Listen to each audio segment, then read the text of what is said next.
Great expectations. Mrs. Kuyler then changed the subject, and began to flatter me. I liked it for a few moments, but she flattered me so very grossly that the pleasure was soon over. She had a serpentine way of coming close at me when she pretended to be vitally interested in the friends and localities I had left, which was altogether snaky and fork-tongued. And when she made an occasional bounce upon Startop, who said very little to her, or upon Drummle, who said less, I rather envied them for being on the opposite side of the table. After dinner the children were introduced, and Mrs. Kuyler made admiring comments on their eyes, noses, and legs, a sagacious way of improving their minds. There were 4 little girls and 2 little boys, besides the baby who might have been either, and the baby's next successor who was as yet neither. They were brought in by Flopson and Millers, much as though those 2 non-commissioned officers had been recruiting somewhere for children and had enlisted these, while Mrs. Pocket looked at the young nobles that ought to have been, as if she rather thought she had had the pleasure of inspecting them before, but didn't quite know what to make of them. Here, give me your fork, Mum, and take the baby, said Flopson. Don't take it that way, or you'll get its head under the table.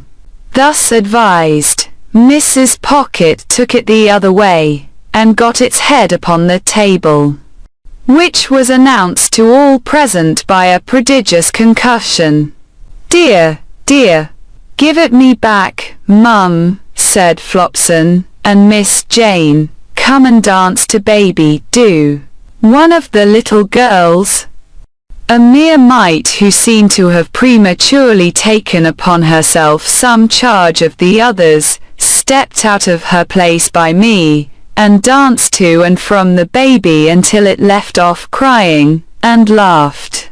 Then all the children laughed, and Mr. Pocket, who in the meantime had twice endeavoured to lift himself up by the hair, laughed, and we all laughed and were glad. Flopson, by dint of doubling the baby at the joints like a Dutch doll, then got it safely into Mrs. Pocket's lap, and gave it the nutcrackers to play with, at the same time recommending Mrs.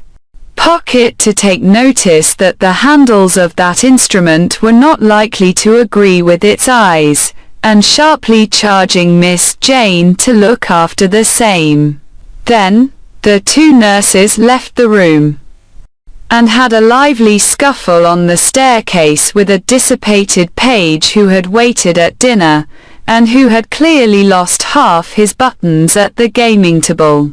I was made very uneasy in my mind by Mrs. Pocket's falling into a discussion with Drummle respecting 2 baronetcies, while she ate a sliced orange steeped in sugar and wine, and forgetting all about the baby on her lap, who did most appalling things with the nutcrackers. At length, little Jane, perceiving its young brains to be imperilled, softly left her place, and with many small artifices coaxed the dangerous weapon away. Mrs. Pocket, finishing her orange at about the same time, and not approving of this, said to Jane, "You naughty child, how dare you? Go and sit down this instant."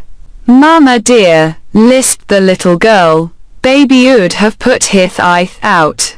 "How dare you tell me so?" retorted Mrs. Pocket. "Go and sit down in your chair this moment."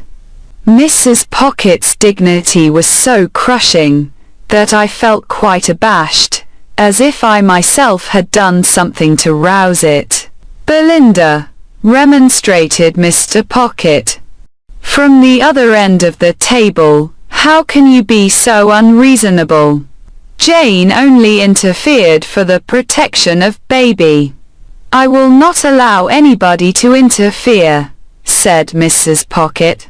I am surprised, Matthew, that you should expose me to the affront of interference. Good God, cried Mr. Pocket, in an outbreak of desolate desperation. Are infants to be nutcrackered into their tombs? And is nobody to save them?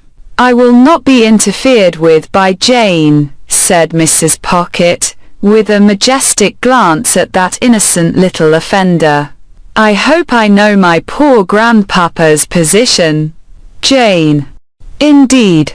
Mr. Pocket got his hands in his hair again, and this time really did lift himself some inches out of his chair. Hear this, he helplessly exclaimed to the elements. Babies are to be nutcrackered dead, for people's poor grandpapa's positions. Then he let himself down again, and became silent. We all looked awkwardly at the tablecloth while this was going on. A pause succeeded, during which the honest and irrepressible baby made a series of leaps and crows at little Jane, who appeared to me to be the only member of the family, irrespective of servants, with whom it had any decided acquaintance. Mr. Drummle, said Mrs. Pocket, will you ring for Flopson? Jane. You undutiful little thing. Go and lie down. Now, baby darling, come with Ma.